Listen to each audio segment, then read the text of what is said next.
और चलिए इस बीच बड़ी खबर पटना से है, जहां शिक्षक अभ्यर्थियों के लिए बड़ी खुशखबरी निकल करके सामने आ चुकी है। शिक्षक नियमावली पर मुहर लग चुकी है। 7वें चरण की बहाली पर मुहर लग चुकी है। न्यूज 18 की खबर पर भी यह मुहर है, क्योंकि हमने बताया था कि नीतीश कैबिनेट की जो बैठक होगी इसमें खुशखबरी शिक्षक अभ्यर्थियों के लिए निकल करके सामने आ सकती है। तो न्यूज 18 की खबर पर भी मुहर और नीतीश कैबिनेट में भी मुहर लगी है। शिक्षा नियमावली 2023 पर मुहर लगी है। नए फैसले के अनुसार अब शिक्षक राज्यकर्मी होंगे। तो अब शिक्षक अभ्यर्थियों के लिए बड़ी खुशखबरी, और शिक्षक अभ्यर्थी लगातार 7वें चरण की बहाली की मांग कर रहे थे। संजय फोन लाइन पर है। संजय, शिक्षक अभ्यर्थियों के लिए बड़ी खुशखबरी निकल करके सामने आई है। नई नियमावली पर मुहर लग गई है। क्या इस नई नियमावली में और किस तरीके से इसका फायदा अब सीधे शिक्षक अभ्यर्थियों को होने जा रहा है? देखिए, निश्चित तौर पर बिहार के शिक्षा महकमे से एक बहुत बड़ी खबर है, और लाखों अभ्यर्थियों के लिए जो लंबे अरसे से वो अपनी उम्मीद लगाए हुए थे, सरकार ने उनकी उम्मीदों को आज पूरा किया है। और बिहार में बिहार राज्य विद्यालय अध्यापक नियमावली 2023 को नीतीश कैबिनेट ने अभी से थोड़ी देर पहले मंजूरी दे दी है, और इसमें कई बदलाव लाए गए हैं। अब इसमें बदलाव के तहत सबसे बड़ी बात यही होगी कि जो शिक्षक होंगे राज्य सरकार के कर्मी होंगे, और राज्य सरकार के कर्मियों को जो सुविधा मिल रही है वेतन से लेकर पेंशन तक, और जो दूसरी सुविधाएं हैं वो सारी सुविधाएं अब शिक्षक जो अभ्यर्थी होंगे, जो शिक्षक बहाल होंगे, उनको मिलेगी। और 3 बार उनको एग्जाम देने का मौका मिलेगा। और जो प्रावधान लाया गया है इस नियमावली के गठन के उपरांत राज्य में प्रारंभिक एवं माध्यमिक शिक्षा के प्रभावी प्रबंधन और शिक्षा में गुणवत्ता सुधार के लिए विद्यालय स्तर पर प्रभावी हस्तक्षेप ये माना जा रहा है।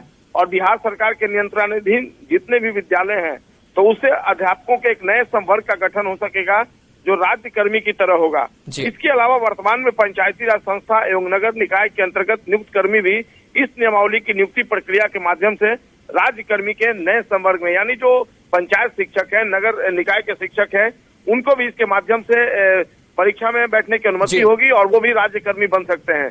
तो एक बड़ा फैसला बिहार सरकार का नीतीश कैबिनेट ने अभी से थोड़ी देर पहले इस पर मुहर लगाई है। और विस्तृत तौर पर जो जानकारी दी जा रही है इसमें महिलाओं के लिए भी आरक्षण का प्रावधान होगा। और चलिए संजय बन रही है, रजनीश भी हमारे साथ जुड़े हुए हैं। रजनीश, आप भी लगातार शिक्षक अभ्यर्थियों को सड़कों पर देखते रहे आंदोलन करते हुए, लेकिन अब बड़ी खुशखबरी उनके लिए सामने आई है। किस तरीके से लाभ अब मिलने जा रहा है शिक्षक अभ्यर्थियों को? बिल्कुल, देखिए, बिहार के लिए सबसे बड़ी खबर होगी, क्योंकि शिक्षा के क्षेत्र में लगातार सरकार जो है वादा कर रही थी, दावा कर रही थी, लेकिन सबसे बड़ी जो पेंडिंग प्रक्रिया थी वो शिक्षक बहाली की थी। अब ऐसे में जो नियमावली है उस पर मुहर लगी है। अब लाखों अभ्यर्थी हैं, उनकी उम्मीदें जगी है, तो अब जो है बहाली प्रक्रिया भी शुरू होगी। बता दें आपको, हालांकि जो उम्मीद नहीं की जा रही थी उन चीजों का जिक्र किया गया है कैबिनेट में। जो नई नियमावली बनी है उसमें आयोग के माध्यम से बहाली होगी। तो जो अभ्यर्थी अभी न्यूज 18 देख पा रहे हैं उनको ये जानकारी दे दें कि अब जो बहाली होगी वो आयोग के माध्यम से होगी। पहले क्या था कि जो नियोजन इकाई है उसके माध्यम से मुखिया या प्रखंड प्रमुख या जिला पार्षद वो करते थे, लेकिन अब आयोग के माध्यम से एप्लीकेशन जो है जारी किया जाएगा। और अब जो है जो अभ्यर्थी जो सीटेट बीटेट या एस्टेट पास है वो अब उस बहाली में डिजर्व करेंगे और वो एप्लीकेबल हो सकेंगे। तो इसमें सबसे बड़ी बात है कि महिलाओं के लिए एक बड़ा तोहफा दिया गया है सीएम नीतीश की तरफ से कि अब सभी विषयों पर 50% जो है आरक्षण का लाभ महिलाओं को दिया जाएगा। तो जो महिला अभ्यर्थी सीटेट बीटेट एस्टेट पास है उनके लिए सीधा एडवांटेज होगा कि अब वो टीचर बन सकेंगे आसानी से। सभी विषयों में उनको 50% आरक्षण मिलेगा। 3 लाख सीटें खाली है बिहार में, उसमें टीचर्स हैं, लाइब्रेरियन है, कंप्यूटर टीचर है, तमाम लोगों को अब फायदा मिलेगा। और 3 लाख में एक तरह से कहें तो माध्यमिक हो या फिर प्रारंभिक हो, दोनों की बहाली शुरू होगी। सबसे पहले ये बताया जा रहा है कि माध्यमिक के लिए विज्ञापन जारी होगा, उसके बाद क्लास 1 to 8 यानी प्रारंभिक के लिए विज्ञापन जारी होगा। तो जो विषयवार टीचर की कमी है बिहार में, अब जो है इस बहाली के बाद जो विषयवार टीचर है उनकी कमी दूर होगी और बच्चों को। चलिए बिल्कुल रजनीश, तो बड़ी खुशखबरी है। फिलहाल बहुत बहुत शुक्रिया तमाम जानकारी के लिए। संजय भी हमारे साथ जुड़े हुए हैं। संजय, अब आयोग के जरिए जो बहाली है वो की जाएगी और पहले नियोजन इकाई के जरिए जो बहाली है वो की जाती थी, तो अब कितना अंतर होगा और पारदर्शिता भी अब पहले से ज्यादा होगी? शिक्षक नियुक्त होते थे बिहार में, नियोजन इकाई के माध्यम से होते थे और वो राज्य सरकार के कर्मी नहीं माने जाते थे, तो कहीं ना कहीं उनको चूभती थी ये बात। सरकार ने जो अब अहम फैसला लिया है कि कमीशन के माध्यम से सरकार एक कमीशन आयोग का गठन करेगी और आयोग जब परीक्षा लेकर उनको शिक्षक बनाएगा तो वो राज्य सरकार के कर्मी होंगे। तो ये बहुत बड़ी सौगात मानी जा रही है। निश्चित तौर पर नीतीश सरकार ने एक अहम फैसला लिया है अब शिक्षक जो है केवल शिक्षक नहीं रहेंगे, राज्य सरकार के कर्मी भी रहेंगे। अब वो पहले शिक्षक कहे जाते थे, लेकिन राज्य सरकार के कर्मी थे तो राज्य सरकार के कर्मियों को सुविधाएं मिलती थी, वो सुविधाएं उन्हें नहीं मिल पाती थी। लेकिन सब बातें अतीत की हो जाएंगी। अब नए शिक्षक जो होंगे वो बिहार सरकार के एम्प्लॉय होंगे, या बहुत बड़ी सौगात है उनके लिए। और निश्चित तौर पर आयोग जो है उनको 3 बार परीक्षा करेगा, 3 बार वो एग्जाम में अपियर होंगे, और इन तीनों बार में सेलेक्ट हो जाते हैं तो वो राज्य सरकार के एम्प्लॉय होंगे। ये बहुत बड़ी सौगात। और जो शिक्षक क्षेत्र से, जो शिक्षा जगत से जो लोग हैं, जिन्होंने उम्मीद लगा रखी थी, लाखों छात्र लगातार सड़कों पर प्रदर्शन कर रहे थे आखिरकार, और मुख्यमंत्री ने कई बार आश्वासन भी दिया, सार्वजनिक मंच से उन्होंने कहा कि आप पेशेंस रखिए, सरकार आपके लिए बड़ी चीजें लाएगी। और आखिरकार मुख्यमंत्री ने जो कहा छात्रों और अभ्यर्थियों से, उसको पूरा किया उन्होंने, और आज सरकार का वायदा पूरा हुआ होता दिख रहा है। और निश्चित तौर पर एक बहुत बड़ी सौगात शिक्षा जगत के लिए और लाखों ऐसे अभ्यर्थियों के लिए जो शिक्षक बनने का स्वप्न संजोए हुए थे, अब वो बिहार सरकार के कर्मी होंगे। जी, अब इस नई नियमावली पर मुहर लग चुकी है, लेकिन कहीं ना कहीं जो शिक्षक अभ्यर्थी हैं वो भी इस बात का इंतजार कर रहे होंगे कि आखिर जो पूरी प्रक्रिया होगी उसमें कितना वक्त लगेगा और कितनी जल्दी हमारी बहाली हो सकेगी। वक्त क्या लग सकता है, क्या लग रहा है इसके बाद से, अब मुहर लगने के बाद? जी बिल्कुल, देखिए जो प्रक्रिया होगी, नियुक्ति की प्रक्रिया होगी, उसमें तमाम प्रावधान ला दिए गए हैं। मंत्रिपरिषद को मंजूरी देती है, उसमें नागरिक होना चाहिए इंडिया का, उम्र रिलैक्सेशन एज का फिक्सेशन भी कर दिया गया। तमाम जो प्रक्रिया है वो तो निर्धारित कर दी गई, बस एक आयोग का गठन करना है। और सरकार के लिए देखना होगा वो जो समय सीमा है, कितने दिनों के अंदर वो आयोग का गठन सरकार कर देती है। और जैसे ही आयोग का गठन हो जाएगा, निश्चित तौर पर इस आयोग का एकमात्र काम बिहार में शिक्षक, क्योंकि अब एक और फैसला लिया है सरकार ने कि अब कभी भी जो भी शिक्षक की नियुक्ति होगी इसी आयोग के माध्यम से होगी। अब कोई नियोजन इकाई नहीं होगी बिहार में, न तो नगर निकाय के माध्यम से नियुक्ति होगी, न पंचायत के माध्यम से होगी। अब आयोग के माध्यम से शिक्षक नियुक्त किए जाएंगे, और ये बहुत बड़ा फैसला है। जो फैसला लेगा अब आयोग ले, और जितना जल्द आयोग का गठन हो जाएगा निश्चित तौर पर उतना जल्द नियुक्ति की प्रक्रिया जो है वो भी शुरू हो जाएगी। जी, जो शिक्षक अभ्यर्थियों का एक आक्रोश दिख रहा था सरकार के खिलाफ, या फिर कह सकते हैं कि सड़कों पर उनका उतरना होता था, उस पर भी अब लग रहा है कि लगाम लगेगा। और एक चुनावी तौर पर भी अगर देखें तो क्या उस मद्देनजर भी सरकार ने ये फैसला किया है, क्या माना जाए? जी देखिए, निश्चित तौर पर जैसा कि मैंने कहा, क्योंकि सरकार के लिए भी कम प्रेशर की बात ये नहीं थी। कई बार सार्वजनिक तौर पर उप मुख्यमंत्रियों या फिर नीतीश कुमार हो, जिस तरीके से लाखों अभ्यर्थी, हजारों अभ्यर्थी पटना की सड़कों पर उतरकर प्रदर्शन कर रहे थे, तो सरकार भी प्रेशर में थी। लेकिन थोड़ी नियमावली बनने में देरी हुई और एक बड़ा फैसला लेना था। आज का जो ये फैसला है वो साबित कर रहा है कि सरकार किसी बड़े फैसले को लेकर कार्यरत काम कर रही थी, और उसी बड़े फैसले को आज मूर्त रूप दिया गया है।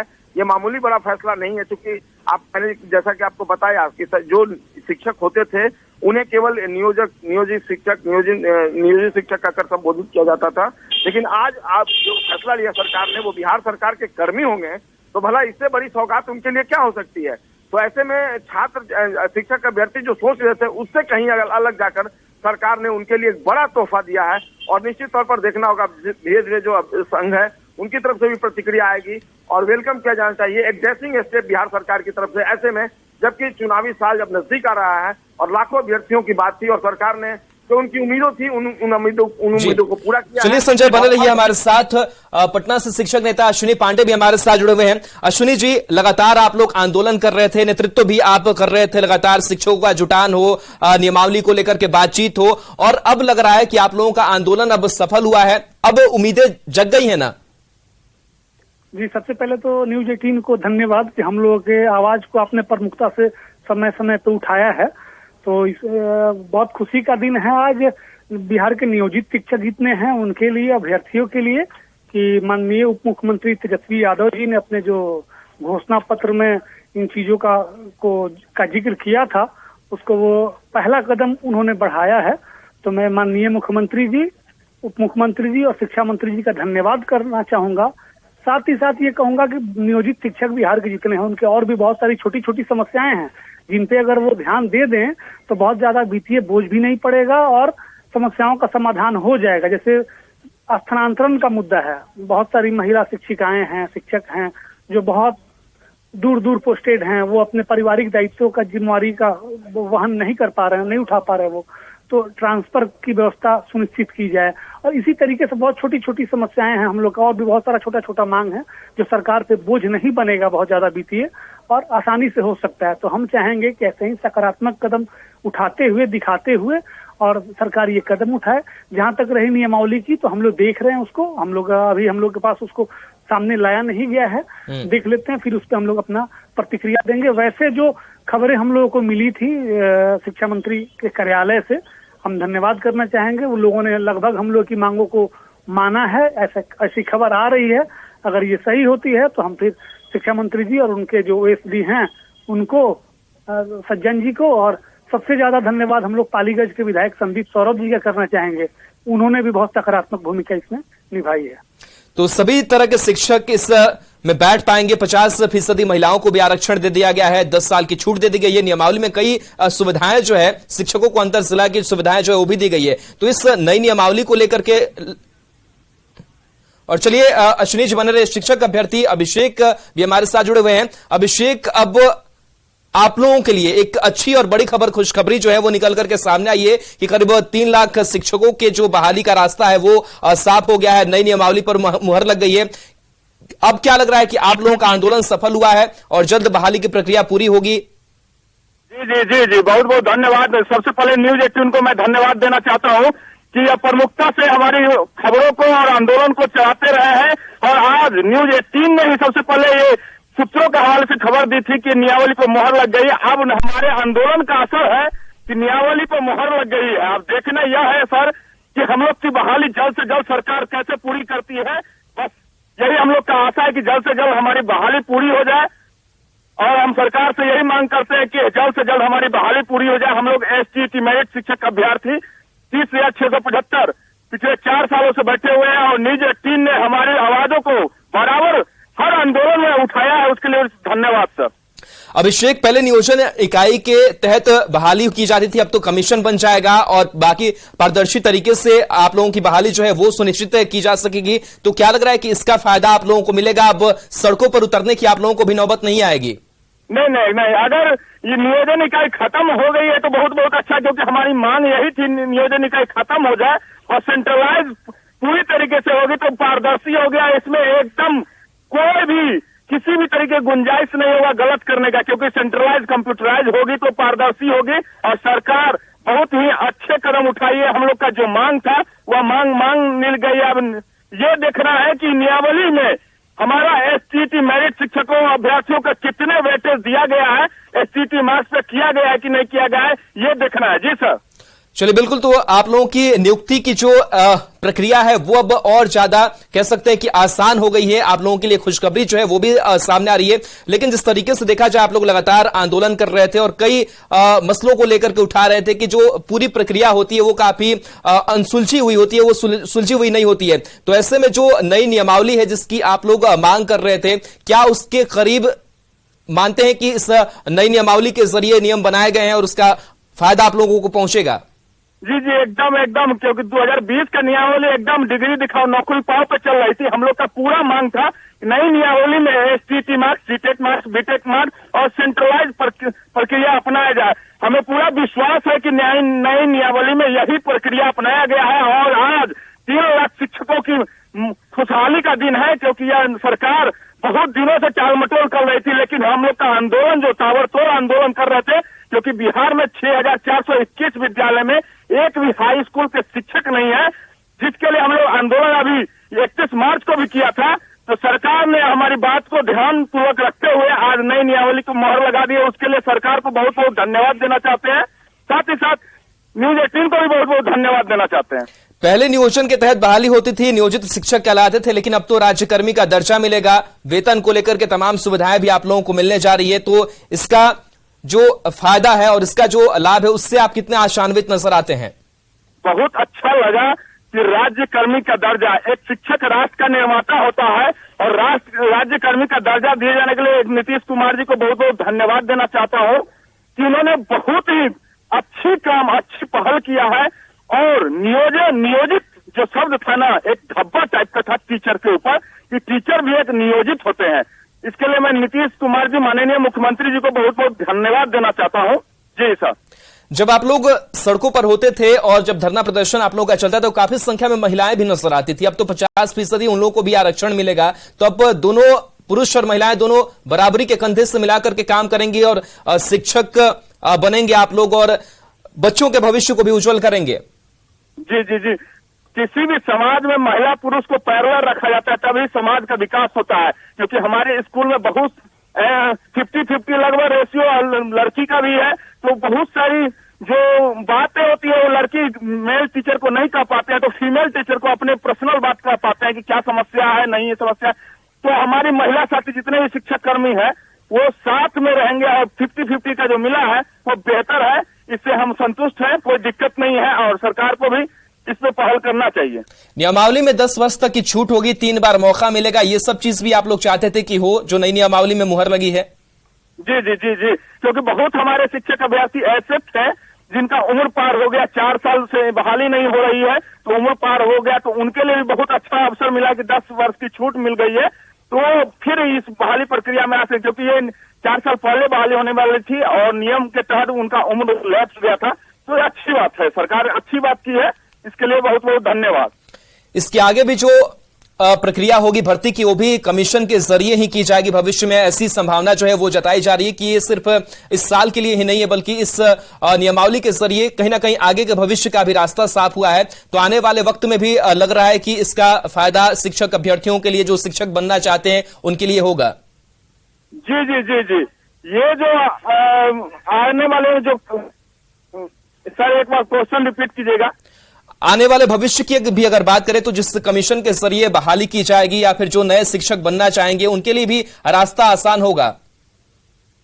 जी जी जी जी, क्योंकि यह आगे कंपटीशन एग्जाम से जब शिक्षकों की बहाली होगी तो बेस्ट और मेरिट शिक्षक की बहाली होगी। जिस तरीके से एसटीटी मेरिट शिक्षक प्रतियोगिता परीक्षा से हुआ था, उसी तरीके से एग्जाम अगर शिक्षकों की होगी तो बिहार एजुकेशन में नंबर 1 पे जाएगा, जो कि अभी सबसे नीचे स्तर पे है। सेंसेक्स उठा के देख लिया जाए तो लिटरेसी रेट सबसे नीचे है। तो हम चाहते हैं कि सरकार का ये जो कदम है कि कंपटीशन के द्वारा शिक्षकों की बहाली हो, वो बेहतर कदम सोची गई है और शिक्षकों को अच्छा अवसर मिलेगा, क्वालिटीपूर्ण एजुकेशन मिलेगा बच्चों को। इसके लिए बहुत बहुत धन्यवाद देना चाहते हैं। सरकार ने अभिषेक जी अपना पूरा काम कर लिया है कि आप लोगों की भर्ती आसान हो जाए, लेकिन अब जब एज ए शिक्षक आप लोग पढ़ाने के लिए जाएंगे तो आप लोगों के ऊपर भी बड़ी जिम्मेदारी होगी कि बच्चों को किस तरीके से गुणवत्तापूर्वक हम शिक्षा दें, क्योंकि आप लोगों की जरूरत थी तो आप लोग साथ आकर के आंदोलन कर रहे थे और तमाम चीजें शिक्षक अभ्यर्थियों के साथ कोऑर्डिनेट करके कर रहे थे। तो क्या लग रहा है कि आप लोगों की भी कितनी बड़ी जिम्मेदारी होगी ताकि आप लोग बच्चों को अच्छी शिक्षा दे सके? जी जी, हमारी पूरी जिम्मेदारी है। जिस तरीके से मैंने अपनी प्रतियोगिता परीक्षा को पास किया, ठीक उसी प्रकार से हम अपने स्कूल में जाके बेहतर एजुकेशन दे बच्चों को, क्वालिटीपूर्ण एजुकेशन दे, ये हमारी जिम्मेदारी बनती है। जैसे ही मैं स्कूल में जाऊंगा तो बेहतर शिक्षा दे पाऊंगा और अपनी पूरी कर्तव्य निष्ठा से 100% मैं अपनी पूरी 100% दूंगा बच्चों की पढ़ाई के लिए। सरकार से नाराजगी भी थी आप लोगों की क्योंकि आपकी मांगे पूरी नहीं हो पा रही थी, लेकिन अब सरकार ने आपके लिए सोचा है, नाराजगी आने वाले समय में या फिर अब लगता है कि दूर हो रही है?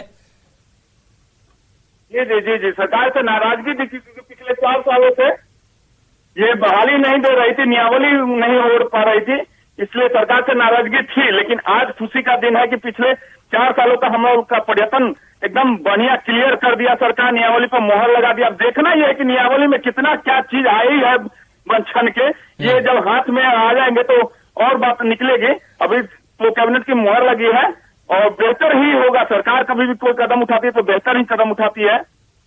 आशा है यही कि अच्छा कदम होगा, उसमें सेंट्रलाइज अपनाया गया, ये सब बेस्ट तरीका है। जी चलिए, बिल्कुल अभिषेक, शुक्रिया हमारे साथ जुड़ने के लिए। और संजय भी हमारे साथ लाइव जुड़े हुए हैं। और संजय, जिस तरीके से अब नई शिक्षा नियमावली पर मुहर लग गई है, लाखों शिक्षक अभ्यर्थियों के लिए काफी बड़ी खुशखबरी निकल करके सामने आई है और अब सबसे बड़ी बात की नियोजित शिक्षक नहीं बल्कि अब राज्यकर्मी होंगे, तो जाहिर सी बात है कि चाहे वो वेतन को लेकर के हो और भी सुविधाओं को लेकर के हो, उसका ज्यादा फायदा मिलेगा शिक्षकों को।